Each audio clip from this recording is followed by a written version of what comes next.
despite prevailing security concerns. Yes, Uday. All right. In fact, more breaking developments now coming in this hour. Brian, stay with us. Union Jal Shakti Minister C.R. Patil has issued a strong statement against Pakistan in wake of India's suspension of the Indus Water Treaty with the neighbouring countries. C.R. Patil has stated it will be assured not a single drop of water from the Indus River goes into Pakistan. The statement comes after a high-level meeting regarding the Indus Water Treaty was held at Home Minister Amit Shah's residence yesterday. The meeting was attended by C.R. Patil as well as External Affairs Minister S. Jaishankar amongst others. Arzu Seth is joining us for more on this story. Arzu, after this high-level meeting at the Union Home Minister's residence, what is the Jal Shakti Minister of the Government of India said?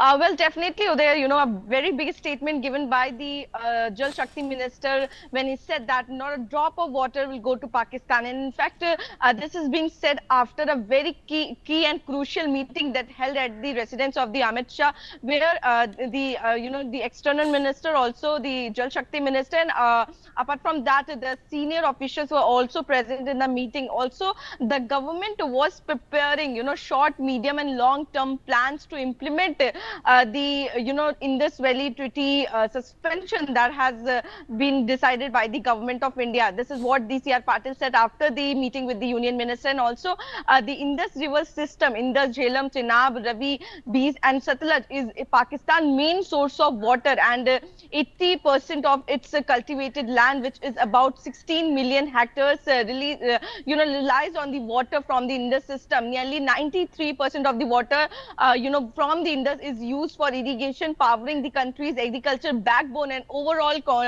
contributes nearly 25% of the country's GDP. So this is huge, and there is a lot of impact that the Pakistan is going to face after this decision being taken by the Indian government. And in fact, apart from this, there were other several decisions that is being taken by the government of India to realize what the Pakistan has mistake that the Pakistan has made, whether it's about the visas decision or the Indus Valley decision that is being taken by the government of India. And C.R. Patil's statement follows a letter by the Secretary Ministry of Water Resources to the Pakistan counterpart that India will keeping the Indus Water Treaty in abeyance with the immediate effect. Yes, sir. Right. More breaking developments, in fact, coming in this hour.